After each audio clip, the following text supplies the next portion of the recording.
Shalom. Shalom. Tadi Bapak Johan memulai dengan kata Tuhan Yesus baik dan kita setia. Johan heeft net al gezegd dat de Heer Jezus goed is en dat wij getrouw moeten zijn. Setia susah atau gampang saudara? Is getrouw zijn, is dat makkelijk of moeilijk? Susah. Susah? Susah ya setia. Susah, ja. Is moeilijk. Setia pada apapun itu susah. Om trouw te zijn aan wat het is soms moeilijk.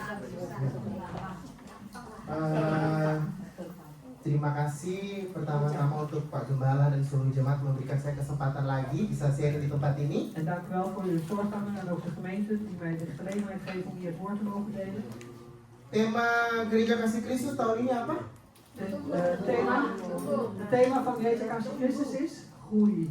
Tahun pertumbuhan. Berarti kita harus bertumbuh dalam pemahaman Alkitab kita juga. Amin. Dat betekent dat we ook moeten groeien in de kennis van de Bijbel. Hari ini kita mau naik kelas dulu ya. Vandaag willen we de klas omhoog.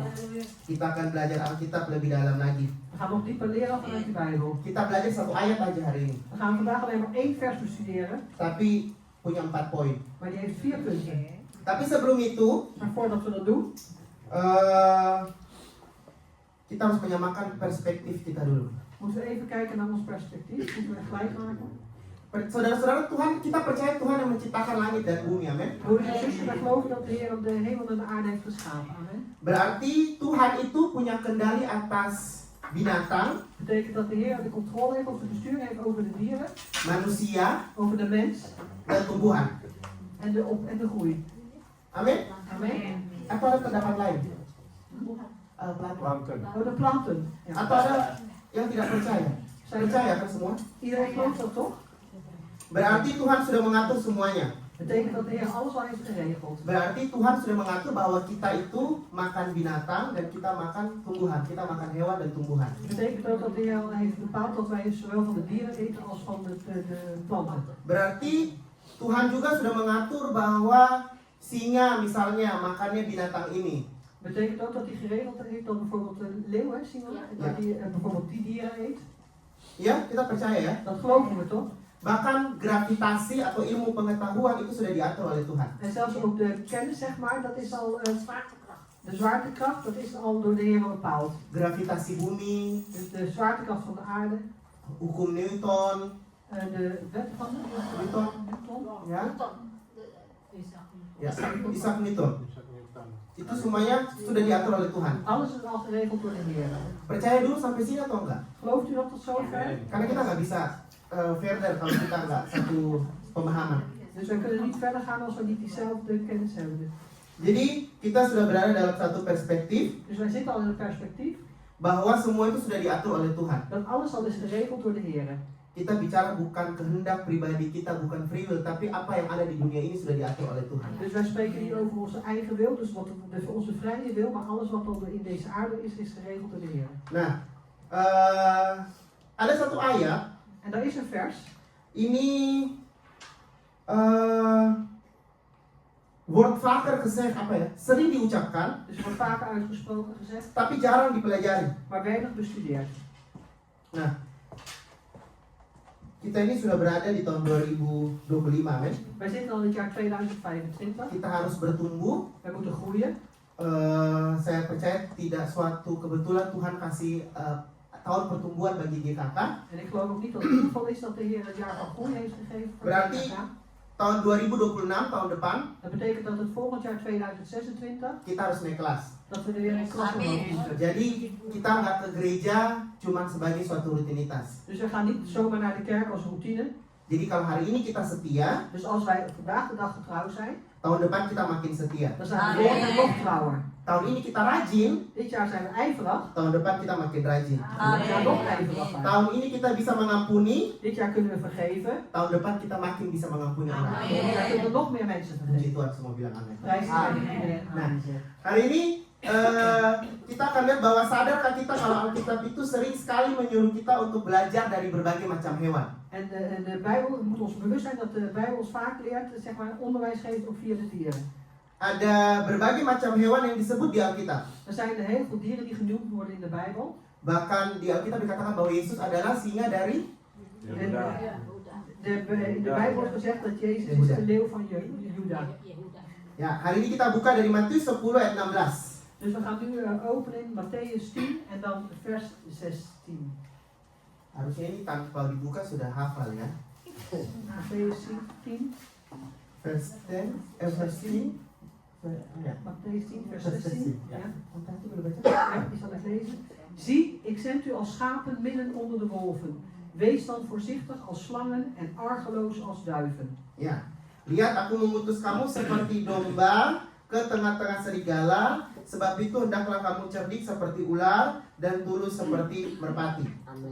Ada 4 binatang di sini, 4 hewan. Er zijn 4 dieren die hier genoemd worden. Yang pertama domba, Eerst is de schapen, yang kedua serigala, de tweede de wolven, yang ketiga ular, de derde de slangen keempat merpati. en de vierde is de duiven. Ya, kita lihat yang pertama domba. We gaan eerst kijken naar het eerste, de schapen. Nah, saudara-saudara, sering sekali kita jemaat Tuhan digambarkan sebagai domba Heel vaak worden wij als gemeente van God afgebeeld zeg maar, als schapen. dan Yesus adalah gembala kita. En dan is de Heer Jezus onze herder. Nah, kalau di gereja karismatik Pentakosta kita sering sekali dibilang kita domba, gembala kita, pendeta kita adalah gembala. En in de charismatische kerk, zeg maar, de Pinkstergemeente, wordt ook gezegd, wij zijn vaak de schapen en de Heer is onze herder. Nah, kalau di bahasa Belanda beda ya. Voorganger ya kalau gembala di sini ya. In het Nederland is het voorganger, ja, of herder, Iya, voorganger. herder of voorganger ya. Voorganger. Kita sering sekali diibaratkan sebagai domba. Wij worden vaak dus afgebeeld als schapen. Nah, saudara-saudara, kita melihat domba itu, apa sih karakter domba? Als we eens kijken, wat is eigenlijk het karakter van een schaap? Saudara pernah lihat domba kan? U heeft ook schapen gezien. Nah, domba itu tidak memiliki alat atau bagian tubuh untuk menyerang. En de schapen zeg maar, hebben geen iets op hun lichaam, zeg maar, of een middel om aan te vallen. Bahkan domba itu membutuhkan orang lain. En een schaap heeft zelfs een andere persoon nodig. Saudara pernah nggak lihat ada satu penemuan di Timur Tengah ya, bahwa domba itu dia pernah masuk ke dalam satu gua. Dus er is ontdekt dat er een keer een schaap is in Cave, bahasa Belandanya. ja, in een grot. Ja. Ya. Dan dia itu tersesat di situ hampir 30 tahun. En hij was ongeveer 30 jaar in die grot, dat schaap. Ketika dia keluar, bulunya itu sudah tebal sekali. En op het moment dat hij naar buiten kwam, waren zijn haren, zeg maar, zijn bol, dat was wel heel erg gegroeid. Domba itu matanya rabun, En die hadden ogen die waren Wazig. wazig. Jadi domba itu tidak bisa melihat dengan jelas. Dus dat schaap kon niet duidelijk zien, Sehingga dia tuh selalu tersesat. zodat hij altijd verdwaalde. Makanya domba itu butuh gembala. En daarom heeft die schapen, zeg maar, die heeft een herder nodig. Nah, sama seperti kita butuh Tuhan. En het is hetzelfde als ons, we hebben de Heer nodig. Domba itu tidak pandai mencari makan. En de schaap is niet slim in het zoeken van voedsel. Domba itu susah mengingat jalan, susah mengingat banyak hal. Domba itu, pada intinya domba itu binatang yang lemah. Hij heeft moeite zeg maar, om de weg te herinneren, hij heeft moeite met heel veel dingen en daarom is hij het meest zwakke dier. Dan domba kalau tidak ada gembala atau tidak ada yang merawat, domba itu akan cepat mati. En als een schaap zeg maar, geen herder heeft of niemand heeft die voor hem zorgt, dan zal hij snel sterven. Saudara-saudara tahu bahkan semut itu lebih kuat dari domba. En weet je broeders en zusters, dat zelfs een mier is sterker dan een schaap. Saudara tahu kenapa? Karena Weet je wel? kalau ada remah-remah roti, Kruimels, als de kruimels, kruimels zijn van het semut brood. itu bisa loh angkat. Een mier die kan zo'n kruimel oppakken. Ya, bahkan semut itu salah satu dengan yang lain itu bisa saling mendukung. En ook de mieren onderling kunnen ze elkaar steunen. Tapi domba satu dengan lainnya bisa menyesatkan. Maar schapen onderling kunnen ze elkaar laten dwalen. Makanya domba itu butuh gembala. Ja, daarom hebben de schapen ook een herder nodig. Kalau saudara-saudara ke negara Skandinavia ya, di Denmark, Noorwegen, Als u naar Scandinavië gaat, peternakan domba itu banyak di atas bukit-bukit. het vee, zeg maar, de schapen, dat is vaak in de bergen. Ya, jadi yang dimana ketika kalau jurangnya itu adalah laut. Dus op het moment dat ze maar daar naar beneden kijken in de vallei, dan heb je daar de zee. Nah, kalau hujan, gembala domba itu tidak akan pernah berdiam di dalam. Mereka akan keluar. En als het regent, zullen ze nooit daar binnen blijven. Ze zullen altijd naar buiten trekken met de herder. Karena domba kalau sudah jatuh ke bawah itu pasti akan mati. Want als een herder zeg maar naar beneden, of een schaap naar beneden valt, dan zal hij zeker sterven. Karena saudara pernah, saya nggak tahu ya, di Belanda kita selalu buang barang ya, nggak pernah cuci barang ya. Tahu karpet? Ada yang pernah cuci karpet di sini? Is er ooit iemand die zijn tapijt heeft schoongemaakt? Karpet ini kalau dimasukkan air itu jadi berat kan? Als je zo'n tapijt zeg maar water in het water doet, dan wordt het zwaar. Sama seperti domba. En zo is het ook met een schaap. Karena dia penuh dengan wool. Omdat hij helemaal vol zit met wol. Jadi dia akan menjadi berat. Dus dan zal hij zwaar worden als hij het water komt. Nah, itulah karakter-karakter domba. En dat zijn dus de karaktertrekken zeg maar, van een schaap. Menggambarkan kita membutuhkan Tuhan. Het beeldt ons af, zeg maar, wij die de Heer nodig hebben. Hidup kita itu harus melekat erat dengan Tuhan. En ons leven moet zeg maar heel close, dicht zijn, sterk zijn met de Heer. Semakin hari hidup ini tidak semakin baik.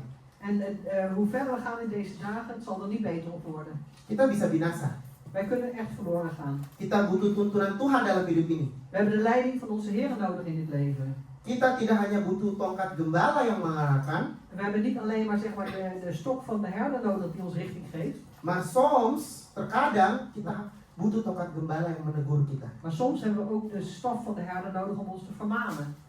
Kita tahu ya di Mazmur 23 Tuhan adalah gembalaku dan lain-lain ya. En we weten in Psalm 23 over dat de Heer is mijn herder enzovoorts. Tapi kita sangat membutuhkan Tuhan. Maar we hebben de Heer werkelijk nodig.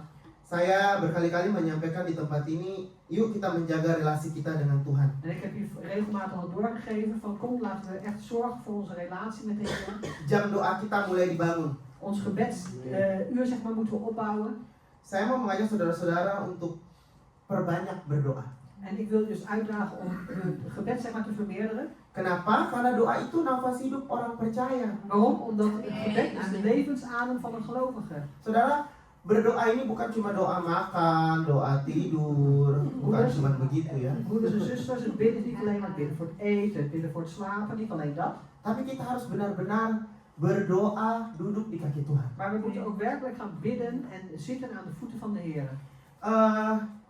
Saudara-saudara, saya ketika sekolah teologi, Broeders en zusters, toen ik op de theologische school zat, kami sering ibadah di chapel. hebben we vaak een dienst in de kapel. Dan kami itu ibadahnya terbagi 3 ya, karena kita itu sekolahnya oikumene. Dus we hebben in 3 delen zeg maar de dienst, omdat we een ecumenische school hebben. Kita ada ibadah baptis, Pentakosta karismatik dan protestan. Dus we hebben een dopelingendienst zeg maar, en waar ook de charismatische en de protestantse. Baptista kerk ya. Baptistenkerk ya. Jadi kita ada itu. Nah, setiap kali kami beribadah di gereja, di ibadah karismatik, karena yang anak-anak karismatik pasti masuk ke ibadah karismatik. En elke keer als we de charismatische dienst hebben, dan gaan we dus ook in dienst in zeg maar als charismatische dienst. Kita itu hampir setengah jam sebelum mulai ibadah kita tuh isi dengan doa. Dus een half uur voordat de dienst begint, die vullen we dan ook al met bidden. Dan jangan pikir kita berdoa sambil duduk ya. En denk niet dat we bidden, dat we Saya gaan kasih zitten. contoh. Ini panjang kan? Panjang ya? Ja.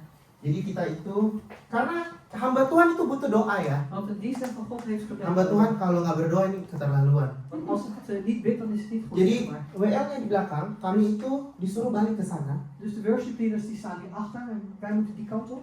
Orang-orang GPDI harusnya tahu ini. En de mensen van de KPD moeten het weten. Kita tuh doa kayak gini, We bidden zo, setengah jam berlutut. een half uur op onze knieën.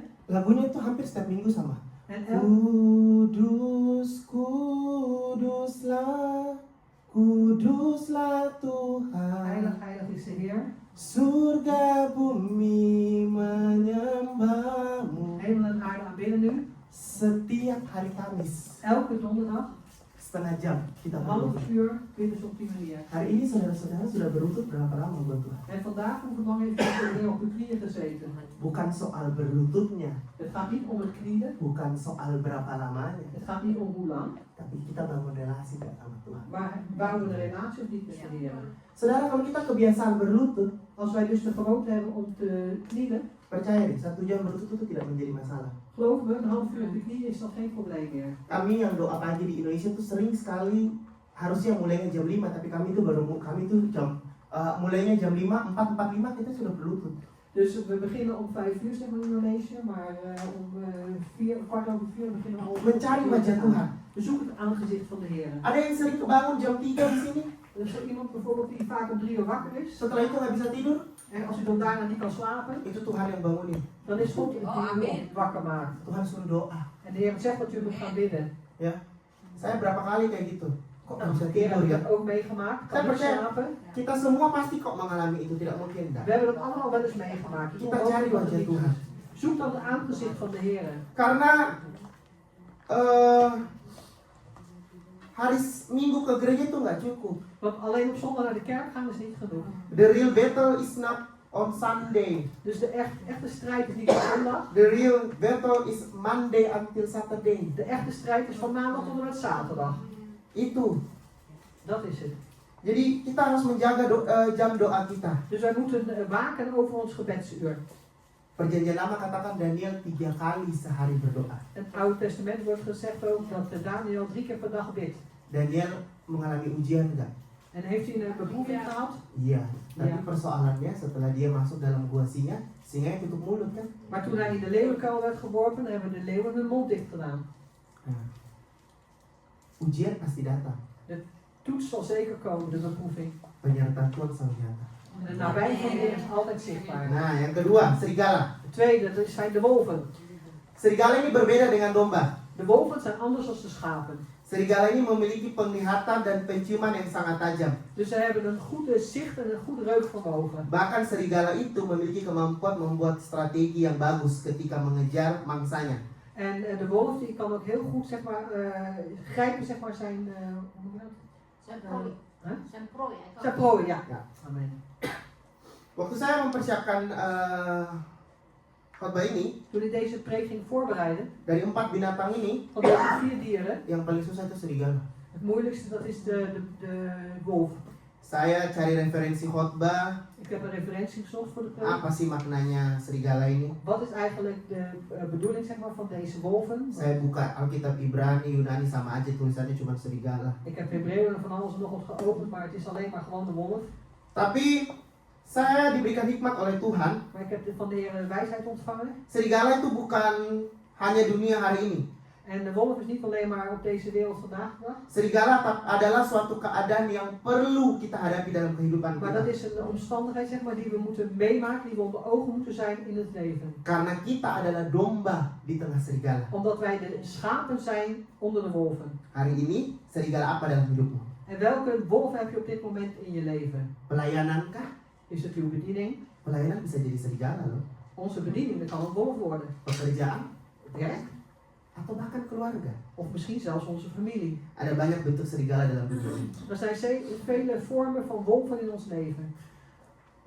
Saya beberapa waktu lalu teleponan sama teman saya di Surabaya. Een poosje geleden heb ik een telefoongesprek gehad met een vriend in Saya bilang saya itu dari pesawat, jadi saya itu harus khotbah di gereja Indonesia itu 1 minggu sebelum saya pulang. Saya bilang gitu sama teman saya. Ik heb gezegd van de week voordat ik vertrek moet ik preken in die en die kerk. 3 minggu sebelumnya saya itu khotbah di gereja Belanda. 3 weken daarvoor heb ik gepreekt in de Nederlandse kerk. Tapi saya itu baru dapat bahannya itu ketika di Belanda. Maar ik heb pas ontvangen zeg maar waar ik het over moest hebben toen het moment dat ik in Nederland aankwam. Tapi saya udah tema 4 hewan ini saya sudah dapat sebelum saya dijadwal di GKK. En ik heb deze thema zeg maar, van deze 4 dieren al ontvangen voordat ik ingeroosterd werd hier bij GKK. Jadi sebelum saya telepon sampai Ricky, saya itu udah bilang bahwa kayaknya nextnya saya akan khotbah tentang 4 hewan ini di GKK deh. En voordat ik gebeld was, heb ik het ook al bedacht, zeg maar, van het ziet er zo naar uit dat als ik hier mag spreken, dat ik dan hier over die 4 dieren zal spreken. Jadi saya menceritakan tentang 4 binatang ini sama teman saya. Dus ik heb gesproken over deze 4 dieren met mijn vriend. Teman saya salah satu gembala di Surabaya. En die vriend, dat is een voorganger in Surabaya. Akhirnya kami cerita apa sih serigala-serigala orang Kristen yang paling besar hari-hari ini. En uiteindelijk hebben we besproken eigenlijk wat zijn de 4 grootste wolven, of wat zijn de grootste wolven zeg maar in dit leven van vandaag de dag. Serigala yang paling besar orang Kristen hari ini adalah keadaan di mana orang Kristen tidak bertumbuh. Dus de grootste wolven zeg maar zijn de omstandigheden van de christen waarin ze niet groeien. Dan menghadapi En ze onder ogen zien. pengajaran firman Tuhan yang sangat banyak hari-hari ini. En de leer zeg maar, van het woord van God wat zo ontzettend veel is vandaag de dag. Dan akhirnya bingung. En uiteindelijk raken ze in de war. Yang mana yang harus dipercaya? Wat moeten ze geloven? Sehingga tugas hamba Tuhan itu menjadi berat. Zodat de taak van het dienstrecht zwaar wordt. Harus menjaga domba-domba di gereja. Moet waken over deze schapen in de kerk. Saya sangat bersyukur kalau Pak Johan di gereja ini hari Rabu malam itu sering memberikan pengajaran firman Tuhan. En ik ben ook blij dat Pa Johan elke woensdagavond zeg maar, de les doorgeeft via de Zoom van het woord van God. kita ini seperti domba di tengah-tengah serigala hari-hari ini. Wij zijn als schapen midden onder de wolven vandaag de dag. Ini baru domba di tengah-tengah serigala, belum domba berbulu serigala. Serigala berbulu domba. Dus dat Baru, zijn, baru satu ini. dus dat zijn de schapen onder de wolven, maar dat zijn nog niet de wolven die de schapenklederen tevoorschijn komen. Ya, jadi kita ini kehidupan kita itu sangat rancu dalam dunia ini. Dus ons leven is Apa ya? vergiftig. Bukan. Hidup kita ini sangat berdampak bagi orang-orang di sekitar kita. Ons hari-hari leven ini. heeft werkelijk impact op de mensen om ons heen.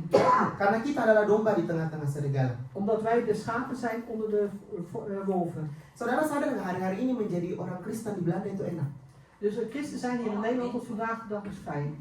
Saudara, saya waktu 2007 Toen ik in 2007 begon masih middelbare school, nog op de middelbare school zat. kalau kita bilang kita ke gereja, En als ik zeg ik ga naar de kerk, dosen-dosen kita tuh apa ya? Verbaskaikan.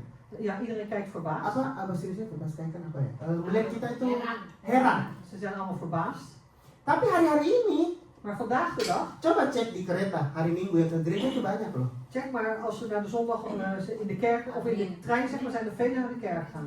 Bahkan saudara, menurut saya kalau hamba Tuhan itu ada di dalam sejarah namanya John Wesley. En is ook een dienst van God. Ja, John Wesley. John Wesley. Itu terjadi loh sekarang. En dat is ook dat gebeurt ook. Bahwa di pinggir-pinggir jalan itu banyak yang memuji Tuhan. Dat aan de zijkant van de weg zeg maar, Itu zijn er terjadi veel lagi die di de Heer Eropa. loven.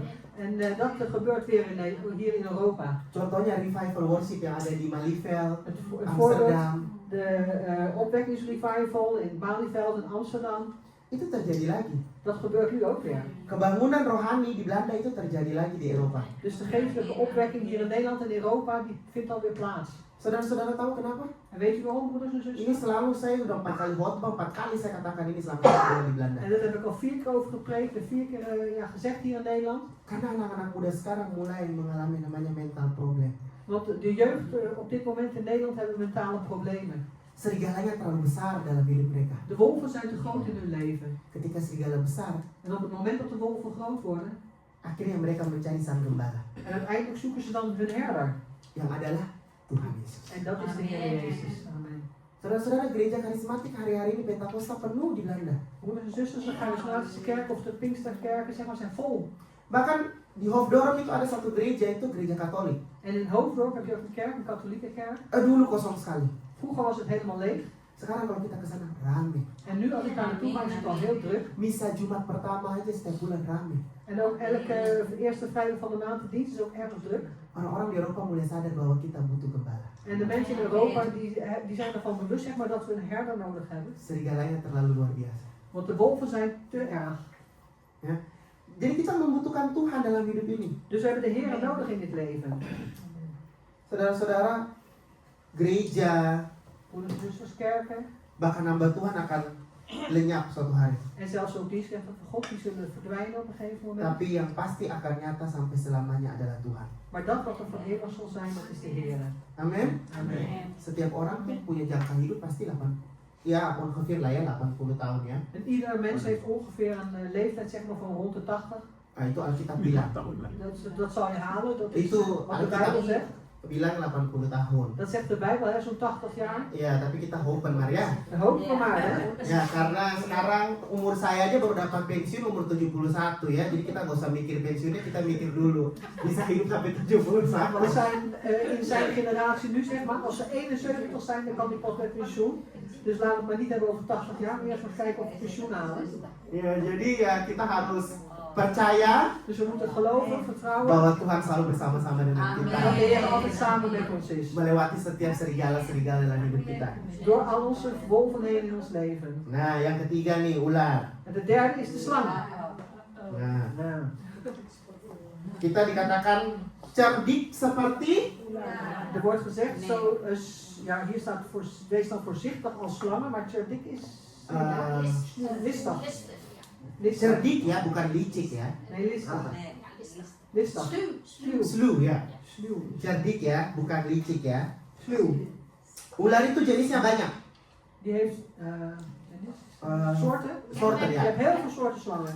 Ular itu berjalan dengan badannya. Hij wandelt zeg maar met zijn lichaam. Tapi saudara pernah mikir nggak dulu sebelum ular di ini sama tulis, ular punya kaki nggak?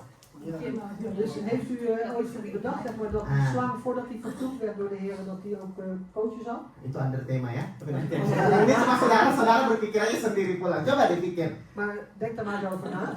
Nah, ular itu berjalan dengan badannya. Dus een slang die beweegt zich voort op zijn lichaam, zijn buik. Tapi pola berjalannya itu beda. Maar de manier zeg maar, van het belopen, dat is anders. Ular padang pasir itu namanya rattlesnake. Een ratelslang, dat is zeg maar een slang in het zand.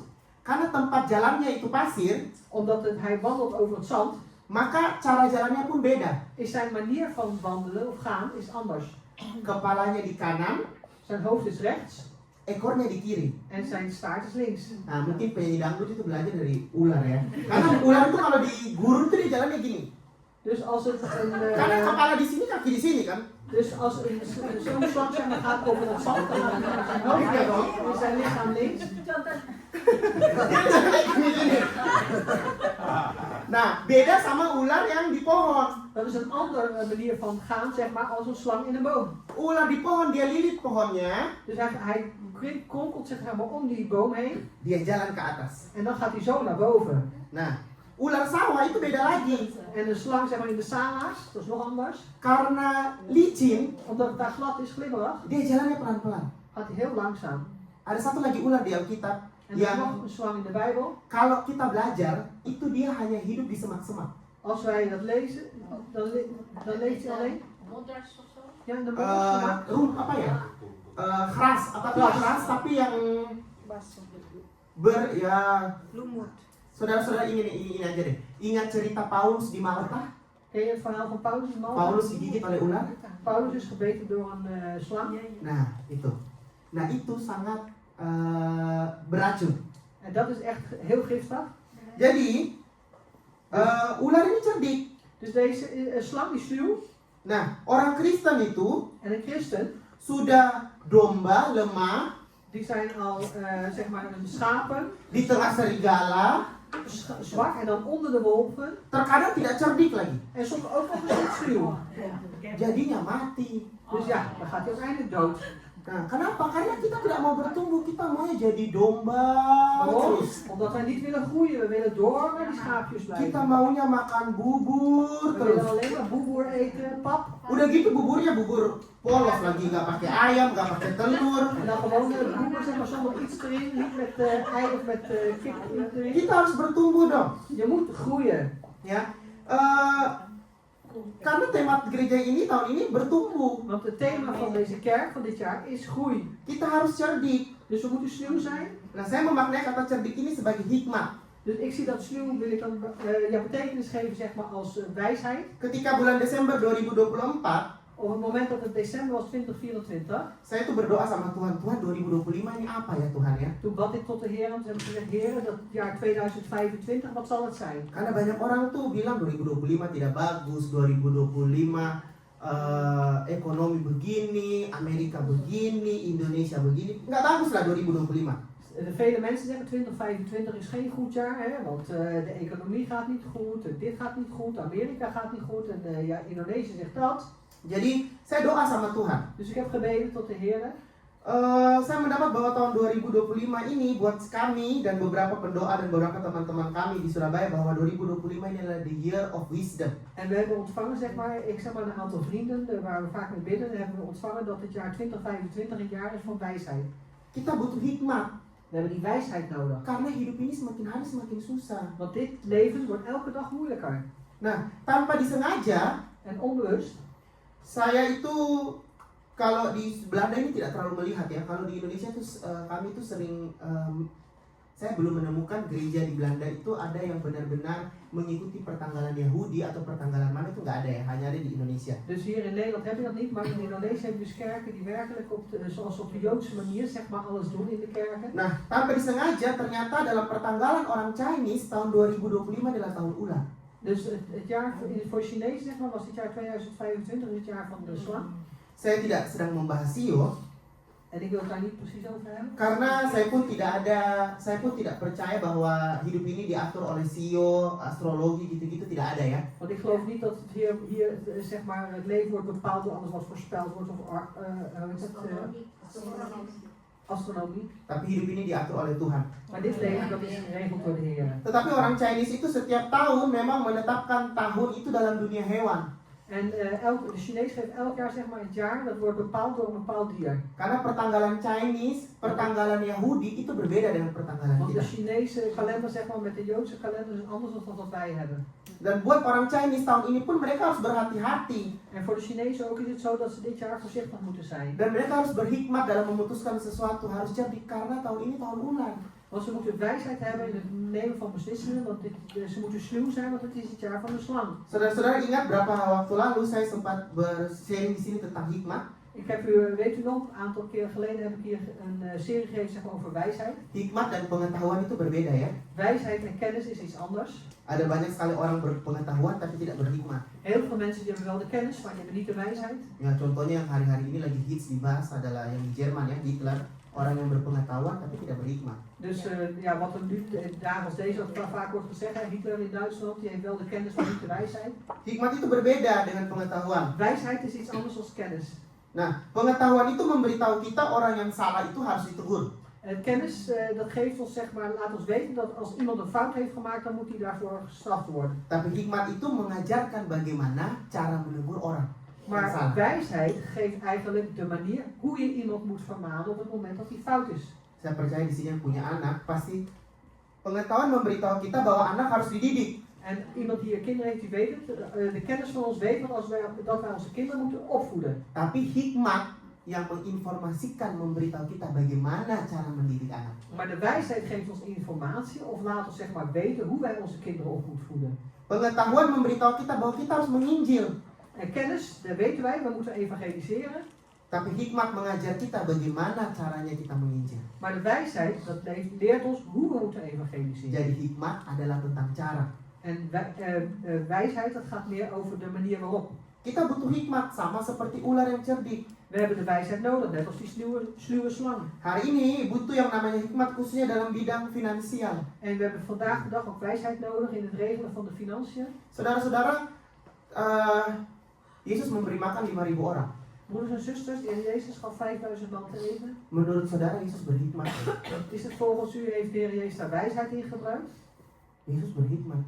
De Heer Jezus gebruikt de wijsheid. Salah satu contoh hikmatnya adalah ketika itu murid-muridnya bilang, guru suruh kami pergi mencari makan. En de wijsheid die de Heer Jezus had, was dat hem hierin, de discipelen hebben gezegd tegen de Heer Jezus, Heer, zend ons weg en laat ons eten zoeken. Tapi Yesus suruh mereka pergi enggak? Maar heeft de Heer Jezus gezegd dat ze weg moesten gaan? Yesus suruh mereka justru apa yang ada di tangan kalian. Maar de Heer Jezus heeft u juist uitgedaagd van, joh, wat heb je nu in je handen? Berkaryalah dengan apa yang ada di dalam tanganmu. En werk dan daarmee wat je in je handen hebt. Jadinya ada berapa? 5 Dus er waren 5 roti, 2 ikan. en 2 visjes. Bisa kasih makan 5.000 orang. En dan kon die 5000 man te eten geven. Bahkan masih ada sisanya lagi. En er waren ook nog rest. Oh saya kalau sisa bawa pulang itu sisanya. Oh, als ik het was, dan gaan ze alles open en dan mee naar huis. Jadi Yesus itu berhikmat. Dus Jezus had die wijsheid. Dia berhikmat kenapa? Karena dia memperdayakan apa yang ada di tangannya. Hij had die wijsheid. Waarom? Omdat hij dat gebruikte wat hij in zijn handen had. Ya, bahasa Belanda bagus. Hij gebruikt. Ja. Gitu loh. Apa hari ini yang di tangan kita? Dus wat hebben wij vandaag de dag in onze handen? Yang bisa kita kembangkan. Wat we kunnen laten groeien. Bukan soal uang ya, tapi soal pelayanan juga, apa kemampuan kita. Niet over geld alleen, hè, maar ook over onze bediening. Waartoe zijn wij in staat? 2025 ini ketahuilah panggilanmu masing-masing. 2025, weet dat iedereen heeft zijn eigen roeping. Kenapa kita harus mengetahui panggilan kita? Supaya hari Minggu kalau ke Haven Keret ini bukan jadi rutinitas. Waarom moet u de roeping kennen? Omdat als u elke zondag naar de kerk gaat, naar de havenkerk, dan moet dat niet als routine zijn. Ada ya orang-orang itu memang dikasih Tuhan untuk cuma jadi jemaah. Er zijn inderdaad mensen die alleen door de Heer heeft gegeven om alleen maar gemeentelijk te zijn. Maar mereka mendukung pekerjaan Tuhan dengan duit mereka. Maar ze steunen het werk des Heren met financiën. Ada loh. Die zijn daar. Saya kenal satu keluarga di Indonesia. Ik ken een gezin in Indonesië. Di Surabaya. In Surabaya. Tidak pernah mereka melayani Tuhan. Ze hebben nooit de Heer gediend. Tapi untuk soal misi mereka nomor 1. Maar over de missie, dan zijn ze nummer 1. Tapi ada orang yang tiap minggu WM terus singer, terus saya sampai udah bosan lihat mukanya. WL, terus, tapi itu panggilannya dia. Maar er zijn ook gemeenteleden die elke week de worship leaders zijn. Elke dag, elke week de singers. Je wordt eigenlijk zat om hun gezicht te zien, maar dat is hun roeping. Jadi saudara-saudara mulai kenali panggilanmu. Dus broeders en zusters, leer dan ook je kennen wat je roeping is. Itu salah satu cara supaya kita berhikmat dalam melayani Tuhan. Dat is een bepaalde wijsheid, zeg maar, die je krijgt in het dienen van de Heer. Saudara, saya tahu panggilan saya itu sebenarnya kalau di gereja bukan WL, bukan singer, bisa, Dus tapi ik ken enggak mijn terlalu. roeping, broeders en zusters. Mijn roeping is niet als worship leader of als singer. Hè. Dat kan ik wel, maar dat is het niet. Umur 14 tahun saya sudah tahu bahwa panggilan saya itu di depan untuk bicara. En toen ik 14 was, wist ik het eigenlijk al, dat mijn roeping is om hiervoor in te staan om te spreken. Tapi bukan untuk berkhotbah waktu itu. Maar niet om te preken op dat moment.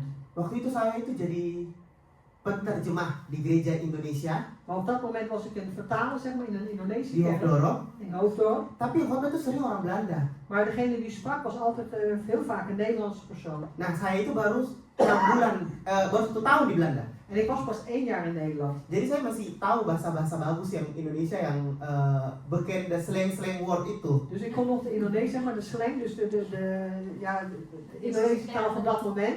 Jadi saudara kalau tahun 2008 itu ya saya ingat sekali di gereja di Hoofddorp, saudara kalau datang ke situ tiap minggu yang khotbah Belanda pasti saya penterjemahnya. Dus broeders en zusters in 2008 zeg maar, toen ik daar naar die kerk ga, als u daar zou zijn in Hoofddorp, elke keer als iemand Nederlands sprak, was ik degene die vertaalde. Jadi kita harus tahu panggilan kita. Dus wij moeten onze roeping kennen. Nah, dari panggilan yang kecil itu Tuhan akan menambahkan. En vanuit deze kleine roeping zal de Heer toevoegen. Siapa tahu kan suatu hari Tante Maria WL bisa-bisa punya album sendiri rohani. Tante Maria, zal op een gegeven moment een eigen album hebben. Halleluja. Kita harus bertumbuh Wij moeten groeien. dalam panggilan kita. We moeten groeien in onze roeping. Amin. Hari ini boleh bimbernya sekecil ini. Sorry, vandaag? Bimbernya sekecil ini. Het is mooi, de bieber zoals klein als die nu is hier. Gereja di Indonesia juga bimbernya kecil-kecil, tapi 10 tahun, 20 tahun bimbernya besar. In Indonesië heb je ook kleine biebers, zeg maar na 10, 20 jaar is het heel groot. Ah, ini bimbernya satu komputer, mungkin 20 tahun lagi 2-3 komputer. Nu is er hier 1 computer, misschien over een paar jaar is het 2, 3 computers. Ya, jadi seperti itu. Minggu depan Inga firman di tempat ini. Zo is het volgende week zal 1 jaar hier staan. Hari ini mungkin di gereja Indonesia, kita nggak tahu, siapa tahu bisa di gereja Belanda mungkin di gereja Amin. Kenapa? De Nederlandse kerk. Kita harus berhikmat. Waarom? Omdat we die wijsheid moeten Dalam hebben. hikmat kita Tuhan memberikan pertumbuhan. Want in onze wijsheid zal de Heer ons groei geven. Nubuatan tuh gak usah yang besar-besar. De profetie hoeven niet groot te zijn. Tapi ketika kita menjalani iman kita, menjalani panggilan kita, Maar op het moment dat wij leven naar onze geloof, leven naar onze roeping. Tuhan tahu kok kemana kita harus jalan. Want de Heer weet waar wij dan naartoe moeten. Tuhan yang menuntun kita kok. En Hij zal degene zijn die ons Kenapa? leidt. Karena dia gembala kita. Waarom? Omdat Hij onze herder is. Yang adalah kita dombanya yang lemah. En wat wij zijn de schapen die zwak zijn. Jadi saudara-saudara, kita bisa tahu panggilan kita. Dus broeders en zusters, wij moeten onze roeping kennen. Saya tidak pernah berpikir bahwa setelah S1 selesai saya akan S2. Ik heb nooit gedacht dat ik nou de S1 zeg maar op S2 zou doen. Hogeschool en daarna master. En dan de master zou Saya halen. tidak pernah berpikir karena ketika itu papa saya sakit sudah berarti ini sudah selesai melayani Tuhan. Heb ik nooit gedacht, want ik dacht misschien naar de hogeschool is het al klaar, ga ik de Heer dienen. Tapi toh bisa. Maar toch kan ik het. Dan saudara-saudara, 2024 itu termasuk tahun yang berat En broeders en zusters, 2004 was een zwaar jaar. karena 2024 April kalau nggak salah ya saya mendengar kabar bahwa papa saya itu kankernya semakin parah. Dus 2024 was een moeilijk jaar. In april hoorde ik dat mijn vader, de kanker van mijn vader ook steeds slechter ging. Akhirnya tapi kita sudah harus daftar semester waktu itu, semester 2 ya untuk master. Maar ik moest dan voor de tweede semester van mijn master al inschrijven. Ya sudah, saya itu beriman aja bahwa saya bisa mampu bayarnya. En ik had gewoon met geloof gedacht, ik ben in staat om het te betalen. Karena kalau di Indonesia kita itu bayar 2 SKS, jadi bayar 2 kredit dulu, habis itu bayar the rest van de kredit untuk kuliah. Dus je moet eerst 2 credits betalen, zeg maar, en dan zou je voor de rest zou je later te betalen om af te Jadi studeren. saya ingat sekali waktu itu saya bayar bulan Agustus itu saya bayar pertama. Dus ik heb me herinner nog, augustus heb ik het eerst betaald. Dengan iman Oktober bisa bayar. Met het geloof dat ik oktober kon betalen. Tapi nggak tahu iman aja. Maar ik wist het niet, ik geloof gewoon. Ik Karena sudah pasti itu kayaknya tidak akan bisa membayar karena banyak biaya. En wat eigenlijk zeker was dat ik het niet zou kunnen betalen vanwege de hoge kosten. Tapi Tuhan memberikan hikmat Maar de Heer heeft wijsheid gegeven kepada kami. aan ons, aan mij. Yang mana yang harus dibayar, yang mana yang harus diprioritaskan. Dus wat moest ik eerst betalen? Waar moet ik de prioriteit aan Jadi geven? ketika Tuhan memberikan kita hikmat, Dus op het moment dat de Heer wijsheid gaf, bukan soal bisa bayar kuliah atau tidak, dan ging het niet over het wel of niet kunnen betalen van die Bukan. opleiding. tentang berkat Tuhan ada atau tidak. Niet omdat de zegen van God er wel of niet zou zijn. Saya terlalu yakin bahwa Tuhan punya banyak berkat bagi kita. Amen. Want ik ben ervan overtuigd dat de Heer een vele zegeningen heeft voor ons. Tapi bagaimana cara kita mengatur berkat itu? Maar hoe moeten wij deze zegen regelen? Nah, persoalannya bukan kita tidak diberkati oleh Tuhan. Dus waar het om gaat is niet omdat we niet gezegend zouden worden door de Heer. Persoalannya kalau kita sudah dapat berkat jasmani sebanyak itu, uang sebanyak itu, kita punya hikmat nggak mengatur? Maar waar het om gaat is als wij al financieel zeg maar gezegend worden met zoveel geld, hebben we dan die wijsheid om het allemaal te organiseren, te regelen. Dengan pertolongan Tuhan, saya semester 2 sudah selesai dan sudah daftar untuk semester 3. En met de hulp van de Heer heb ik het tweede semester al klaar en ik heb al ingeschreven voor het derde semester. Dan saya yakin bahwa Tuhan selalu memberikan kita hikmat. Amen. Ik geloof dat de Heer zeker wijsheid zal geven. Saya ini tahun terakhir berkuliah. En ik ben nu met mijn laatste jaar van mijn studie bezig. Hari Sabtu ini saya akan balik ke Indonesia. Aanstaande zaterdag zal ik terugkeren in Indonesië. Saya sisa tesis, saya akan mengerjakan tesis. En ik zal dan als laatste zeg maar mijn thesis nog moeten doen. Dan dalam perjalanan tesis ini saya banyak berdoa dengan Tuhan. Dus, en gaande zo zeg maar in het maken van die thesis of die scriptie heb ik veel gebeden tot de Heer. Saya itu udah 2-3 kali diganti judul, kalau nggak salah tanya Ray deh. Saya itu tiap kali ganti judul selalu telepon Ray. Sampai akhirnya dapat tesis yang ini. Ik heb al 2 keer, 3 keer zeg maar ben ik veranderd van titel, vraag maar aan Ray. En nou uiteindelijk heb ik deze gekregen. Bahkan dalam tesis saya psikologi pun saya menulis tentang teologi. En in de thesis zeg maar, van de psychologie schrijf ik ook over theologie. Dan saya betul-betul mencari hikmat Tuhan. En ik zoek werkelijk de wijsheid van de Heer. Dan akhirnya pada satu kesimpulan bahwa saya tahu panggilan saya di mana. En uiteindelijk als samenvatting zeg maar, ik weet waar mijn roeping is. Saya meminta doa dari saudara-saudara, Bapak Ibu. Dus ik heb gebed gevraagd van broeders en zusters. Kalau saya selesai, saya akan kembali ke Belanda. Dat als ik hier mee klaar ben, zal ik terugkeren naar Nederland. Dan melayani di Belanda. En ik zal dan ook een bediening hebben in Di Nederland. tahun terakhir, jadi 2026 selesai wisuda. Dus in 2026, Training diploma. dus in 2026 is alles klaar, dan zal er een diploma Saya akan kembali ke Belanda. En dan zal ik terugkeren naar Nederland. Oleh karena itu kita harus betul-betul punya hikmat. En daarom hebben we werkelijk die wijsheid nodig. Supaya kita tahu Zodat we kunnen weten panggilan kita apa. wat onze roeping is. Karena tiap hari kita ini naik kelas. Want elke dag gaan we een klas hoger. Kalau kita nggak naik kelas, perlu dipertanyakan, kamu berhikmat. En als we niet elke keer een klas omhoog gaan, dan moeten we ons vragen of we die wijsheid wel hebben. Kejar hikmat Dus jaag die wijsheid aan yang ada dalam Tuhan kita. die in onze Heer is. Amin. Amen. Itu poin ketiga. Nah, yang keempat nih, En dan de vierde, merpati. dus de duif. Merpati tak pernah? Nah, ketahuan umurnya. De duif komt altijd zijn belofte na. Ya, tapi itu betul. Merpati tak pernah ingkar janji. Dus een duif komt altijd zijn belofte na. Kenapa? Karena merpati itu hewan yang tulus. Waarom? Omdat hij een heel oprecht dier is. Bahkan Alkitab menggambarkan roh Allah itu seperti merpati. En de Bijbel die beeldt ook eigenlijk de geest van God af als een duif. Ketika Yesus dibaptis, kita tahu bahwa roh Allah hadir dalam bentuk merpati. En we weten dat toen de Heer Jezus gedoopt werd, toen kwam hij uit het water en toen kwam de geest van God over hem als in de vorm van een duif.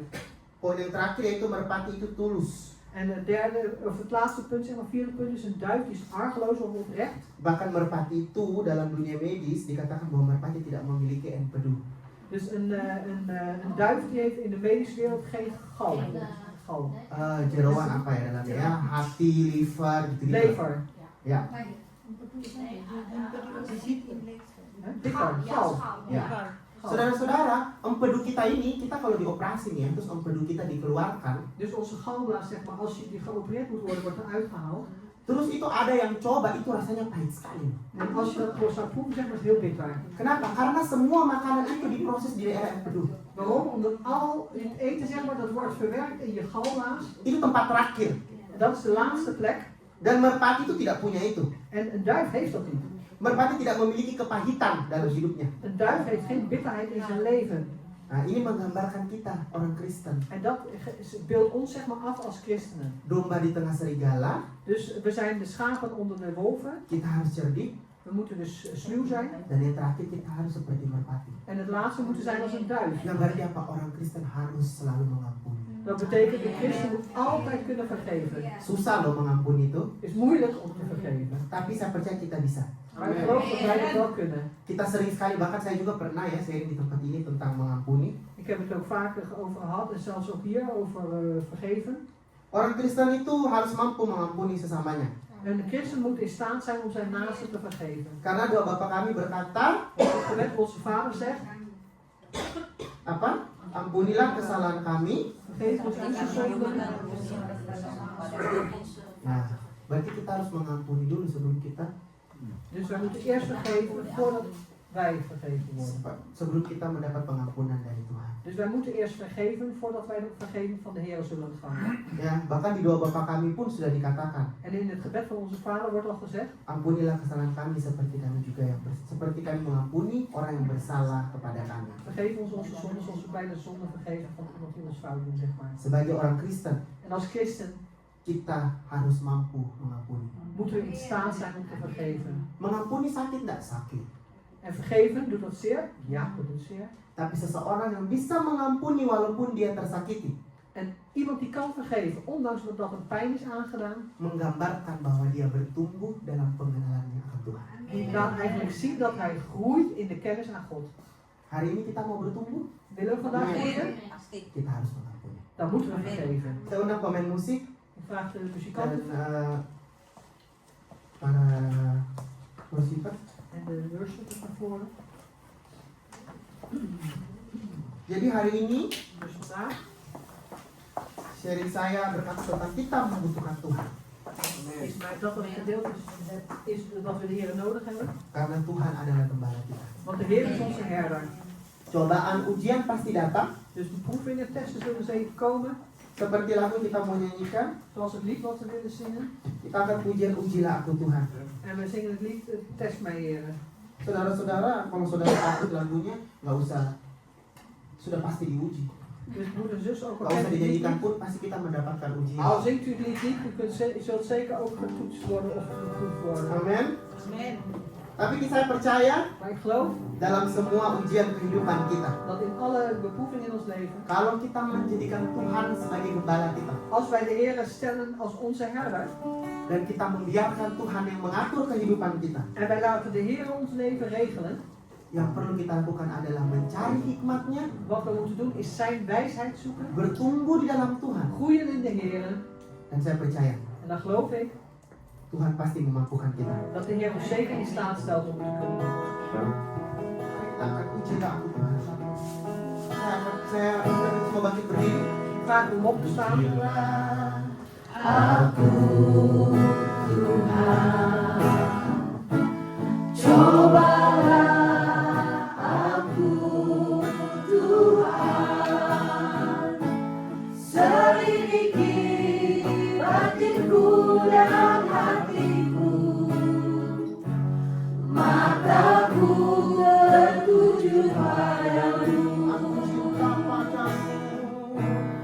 Aku cinta padamu Tuhan, aku rindu hadiratmu Tuhan, aku ingin selalu dekat padamu, menikmati kehadiranmu. Nyanyi Hosana bagi Rajaku yang duduk di tahta.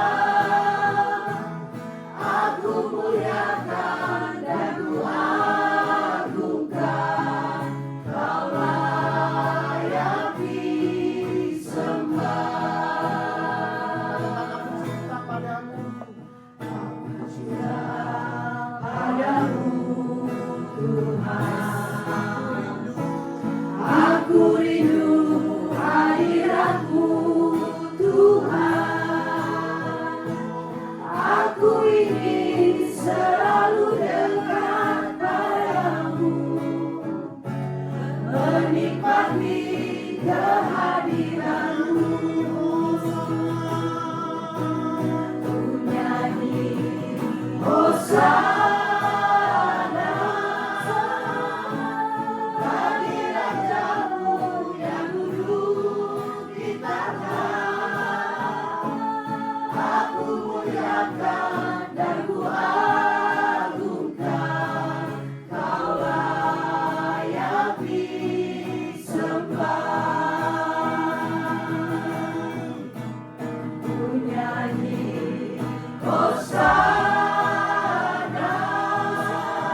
Terima kasih Tuhan untuk hari ini Bapa. Dank u wel, Heer, voor vandaag.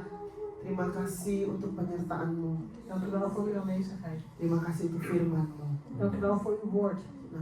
Terima kasih Tuhan. Dank u wel, Heer. Kami mengucap syukur untuk setiap firman We zeggen dank voor elk woord van u. yang sudah tertanam di tempat ini Die Tuhan. al geplant is op deze plaats, Heer. Kami berdoa agar firman Tuhan ini En wij bidden ook dat dit woord bisa bertumbuh, mag groeien bahkan berbuah dalam kehidupan kami. en zelfs vrucht mag dragen in ons leven. Tidak hanya berbuah, Niet alleen maar vrucht dragen, tapi buahnya bisa dirasakan oleh semua orang. maar dat de vrucht ook geproefd kan worden door alle andere mensen. Hari ini Bapa, Dank u kami mau wel. serahkan kehidupan kami ke dalam tangan. Willen we ons leven overdragen in uw handen. Kami semakin hari mau semakin dekat kepadamu Tuhan. Wij willen elke dag, Heer, dichter en dichter bij u komen. Kami percaya Bapa, Want wij geloven, Heer, apapun yang kami lakukan Tuhan, dat wat we ook doen, Heer, itu semua hanya untuk kemuliaan nama-Mu. dat alles alleen tot de verheerlijking van uw Bahkan naam hari is. ini Tuhan, En ook zelfs vandaag, Heer, kalau hari ini Bapa kami mau sebentar pulang Bapa. als we vandaag ook, Heer, straks naar huis zullen Kami gaan. percaya Wij geloven ketika kami pulang, dat op het moment dat we naar kehidupan huis gaan, kami berbuah. dat ons leven vrucht zal dragen. Kami mengucap syukur Tuhan. We zeggen u dank, Heer. Kami mau terus bersama-sama berjalan dengan Engkau. We willen door samen wandelen met u. Dan kami percaya Bapa, En wij geloven, Vader, ketika kami menjadikan Engkau gembala kami, dat op het moment dat wij u maken tot onze herder, maka Engkau akan memperlengkapi kami Tuhan, dan zult u ons toerusten, Heer. di dalam keadaan apapun kehidupan kami. In welke omstandigheden van ons leven ook zijn. Bahkan ketika kami mengejar hikmat-Mu, En op het moment dat wij uw wijsheid najagen. kami mampu mengampuni orang bersalah kepada kami. En wij zijn bij macht van de Heer in staat, Heer, om de mensen te vergeven die ons fout hebben gedaan. Engkau terus memampukan kami Tuhan. Heer, stel ons door in staat om dat te doen. Terima kasih Tuhan. Dank u wel, Heer. Hari ini Tuhan aku mau berdoa untuk setiap jemaat di tempat ini. En vandaag, Heer, wil ik bidden voor elk gemeentelid hier ter plaatse. Biarlah kehidupan mereka seperti domba di tengah-tengah serigala Tuhan. En Heer, mogen hun leven, Heer, zoals schapen midden onder de wolven. Tapi aku percaya mereka bisa menjadi berkat bukan hanya bagi kehidupan mereka saja Tuhan. En dan geloof ik, Heer, dat ze een zegen mogen zijn, niet alleen voor hun eigen leven. Tapi mereka bisa menjadi berkat bagi keluarga mereka. Maar dat ze ook een zegen kunnen zijn voor hun Gereja familie, mereka. voor hun kerk. Bahkan bagi kota mereka di mana mereka tinggal. En ook voor de stad waarin zij wonen. Terima kasih Bapak. Dank u wel, Vader. Hari ini saya Vandaag berdoa bagi beberapa jemaat di tempat ini. Saya tidak tahu Tuhan memberikan saya hikmat ketika kita menyembah Tuhan. En vandaag willen we bidden voor een aantal gemeenteleden. Ik weet niet, de Heer heeft mij tijdens de aanbidding ook wat wijsheid gegeven. Tuhan akan memakai saudara De Heer zal u gebruiken di keluarga saudara, binnen uw familie, di pekerjaan saudara in uw werk. sebagai orang perpanjangan tangan Tuhan. En als mensen verlengstukken van de handen des Heeren. Engkau akan memulihkan hati-hati yang sakit. Je zult herstellen de harten die ziek zijn, die Engkau akan pijn hebben. memulihkan hati-hati yang remuk. En je zult ook herstellen de harten Tuhan die akan ziek zijn. bekerja melalui kehidupanmu. En de Heer zal werken in je leven. Tuhan akan memakai engkau menaikkan imanmu, En de Heer zal jou gebruiken om je geloof Tuhan omhoog akan te laten gaan. memberikan suatu pertumbuhan dalam kehidupanmu. En hij zal een groei geven in je leven. Hari ini En vandaag, Tuhan akan memakai anakmu de Heer zal je kinderen gebruiken untuk menjadi saksi di sekolahnya. om getuige te zijn op zijn school.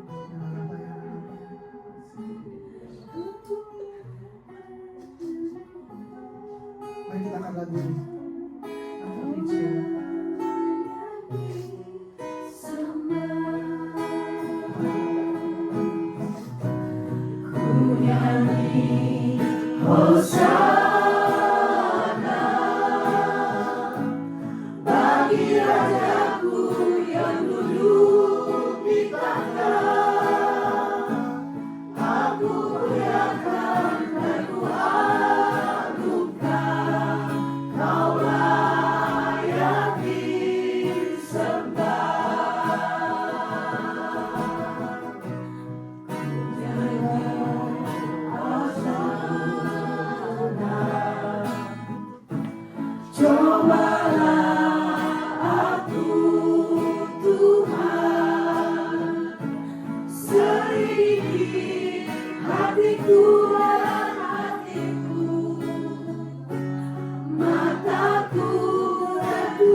Ik weet niet waarom, toen ik de Heer aanbad, toen we samen de Heer gingen aanbidden, memperlihatkan bahwa heeft de Heer laten zien dat soms kita itu merasa kita sendiri.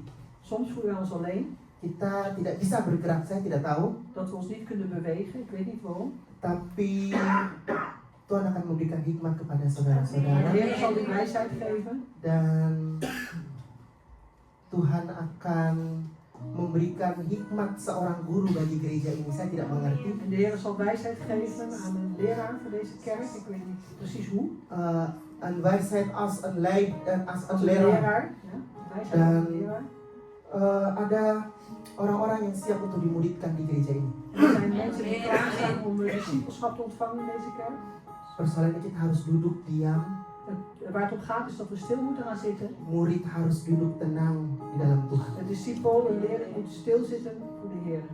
Terima kasih Tuhan untuk hadiratmu hari ini. Dank u wel, Heer, voor uw aanwezigheid vandaag. Terima kasih untuk penyertaanmu Tuhan. Dank u wel, Heer, voor uw nabijheid. Kami mengucap syukur We zeggen u dank untuk hari ini Bapak. voor vandaag, Vader. Biar Engkau menguatkan iman kami semakin hari semakin lebih En lagi. Heer, dan mogen u ons dag in dag uit, Heer, meer en meer ons geloof versterken. Terima kasih Tuhan. Dank u wel, Heer.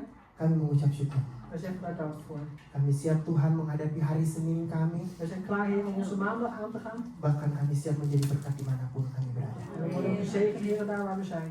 Sebab kami tahu, Want we weten, walaupun kami domba di tengah-tengah serigala, ondanks dat wij de schapen zijn onder de wolven, Engkau adalah Allah yang menjadi gembala kami, u bent onze God die onze herder is. yang akan memberikan kami hikmat Die ons wijsheid zal dan schenken. menguatkan kami untuk mengampuni orang-orang lain. En ons de kracht zal geven om andere mensen te vergeven. Terima kasih Tuhan. Dank u wel, Heer. Kami doa dan ucapan syukur kami. Dit is onze gebed en onze Yang dankzij. bersyukur hari ini mari kita sama-sama katakan. Degene die dank zeggen. Amin. Haleluya. Terima kasih Bapak Pendeta ya. Dank u wel, broeder voorganger Ian. Saudara diberkati ya. Amen. Gezegend. Ya, jadi itulah pesan firman Tuhan hari ini. Dus dat is de boodschap van Gods Ya, woord di van mana kita vandaag. harus cerdik seperti ular, Waar we sluw moeten zijn. tulus seperti merpati ya. Oprecht als een duif. Dan juga kita harus berhikmat.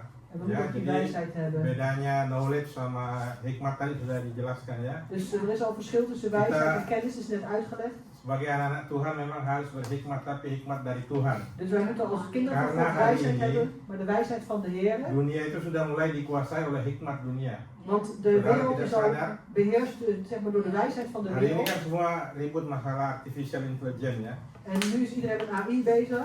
Nah, saya jelaskan sedikit ya. Ik zal een klein beetje uitleggen Bagaimana cara kerjanya. Jadi di komputer itu ada namanya data, raw data ya. hoe dat werkt. Data itu diolah, In een computer heb je de data en itu jadi informasi. dat wordt bestuurd, zeg maar, dat wordt Informasi informatie. itu diolah, En die informatie Jadi knowledge. wordt geregeld, zeg maar, pengetahuan. tot kennis. Hari ini komputer udah sampai pada knowledge dan dia udah memasuki sekarang di atasnya knowledge diolah jadi wisdom. Dus nu zit een Jadi computer kita al in de sebagai kennis anak-anak van, Tuhan in de jangan kennis. sampai kalah dengan anak-anak dunia. Ya. Maar als kinderen van God Hikmat moet je niet kita harus verliezen hikmat van dari Tuhan kinderen karena van de dunia wereld. hari ini sudah mau dikuasai oleh wisdom juga. Jadi AI nanti itu dia bisa bekerja sendiri, Want de dia memutuskan sendiri apapun yang jadi. Kita jangan sampai tertipu ya. Dus de IA dat gaat steeds meer vooruit, zeg maar. Dus laten we niet bedrogen worden. Want het is nu allemaal met kennis, maar dat wordt straks ook de wijsheid. Bukan berarti kita tidak belajar AI, tapi kita harus belajar AI dan kita juga punya AI dari Tuhan. Dat Ini yang betekent paling niet penting ya. dat AI niet moeten bestuderen, dat kan, maar we moeten de AI van de Heer hebben. Jadi sebelum menutup ibadah kita mau berdoa buat Bapak Ian, kita berentangkan tangan kita ke Dus we Bapak gaan Ian. eerst bidden voor onze broeder voordat we de dienst afsluiten. Terima kasih Tuhan untuk hari ini Tuhan. Dank u wel, Heer, voor Kalau Kau vandaag. sudah mengirimkan hamba-Mu, Dat u uw dienstschap heeft uitgezonden. Ian untuk menyampaikan firman-Mu Tuhan. Ian, om uw woord door te geven. Kami berterima kasih Tuhan, We zeggen u dank, Heer, karena Engkau sudah menyampaikan isi hati-Mu Tuhan. omdat u de inhoud van uw hart heeft doorgegeven. Kami juga berdoa buat Bapak Ian. Wij bidden ook voor broeder Kalau Ian. hari Sabtu ini dia akan pulang ke Indonesia En Tuhan. als hij zaterdag zal terugkeren naar Untuk Indonesië menyelesaikan studinya Tuhan. om zijn studie af te ronden, Biarlah Heer. Tuhan Kau menyertai dia. Heer, wilt u hem erbij zijn? Kau berikan dia hikmat Tuhan. Heer, wilt u hem wijsheid geven? Sehingga apapun yang dia rencanakan Tuhan, Zodat wat hij plant, Kau Heer, selalu membuat dia berhasil. dat hij altijd succesvol Juga kami wordt. berdoa buat keluarganya yang di Belanda Tuhan. En we bidden ook voor de Kau familie in juga Nederland. menyertai dia selalu Wilt Tuhan. u hem nabij zijn? Sehingga dimanapun dia berada, Dat Heer waar hij ook mag Ian zijn. selalu menjadi berkat Tuhan. Ian ook altijd uw zegen mag zijn. Terima kasih Bapak. Dank u wel, Hanya Vader. di dalam nama Tuhan Yesus Alleen in de kami naam van sudah de berdoa Heer dan Jezus mengucap syukur. hebben wij gebeden en dank Halleluja. gezegd. Halleluja. Amen.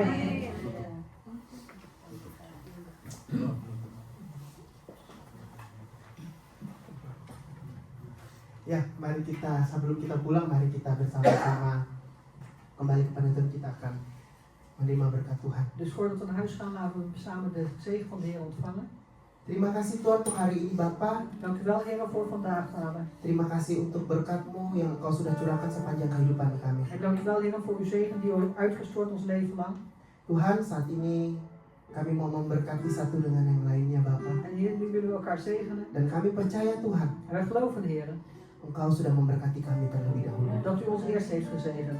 Mari kita sama-sama mengangkat tangan kita. Laten we onze handen opheffen. Biar Tuhan memberkati kita dengan sukacita. Heer, mogen de Heer u zegenen met blijdschap. Tapi biarlah Dia juga memberkati kita dengan duka cita. Maar mogen Hij ons ook zegenen met ons verdriet. Karena lewat duka cita kami yang bisa tahu apa itu sukacita. Want via ons verdriet kunnen wij begrijpen wat onze blijdschap is. Biar Tuhan memberkati kita dengan kesembuhan yang luar biasa dalam kehidupan En kita. mogen de Heer ons zegenen met een buitengewone genezing in ons leven. Tapi biarlah juga Tuhan memberkati kita dengan sakit. Maar mogen de Heer ons ook zegenen met ziekte. Agar kita bisa menjadi kesaksian dari kesembuhan yang kita terima ke dalam Tuhan. Zodat we de getuigen mogen zijn van de genezing die we van zijn handen hebben ontvangen. Saudara-saudara, Broeders en zusters, hari ini vandaag pulanglah dengan kasih sukacita yang berasal daripada Tuhan. ga heen met de genade liefde afkomstig van de Heer. Pulanglah dengan berkat jasmani maupun rohani. Ga heen met de zegen lichamelijk en geestelijk. Jadilah berkat dimanapun engkau berada. En word een zegen daar waar je bent. Dan ketahuilah En weet Tuhan selalu menyertai engkau dat de Heer altijd met u is. sampai hari terakhir Tot en met de laatste dag. dalam hidupmu, In uw leven. bahkan sampai Ia datang untuk kedua kalinya, Tot en met dat Hij wederkomt. menjemput kita Om ons op te untuk halen. bersama-sama dengan Dia. Met Hem samen te Kami regeren. terima berkat-Mu Ontvangen uw zegen. di dalam nama Tuhan Yesus In de Kristus. naam van onze Heer Jezus Christus. Haleluya. Halleluja. Amin. Amen.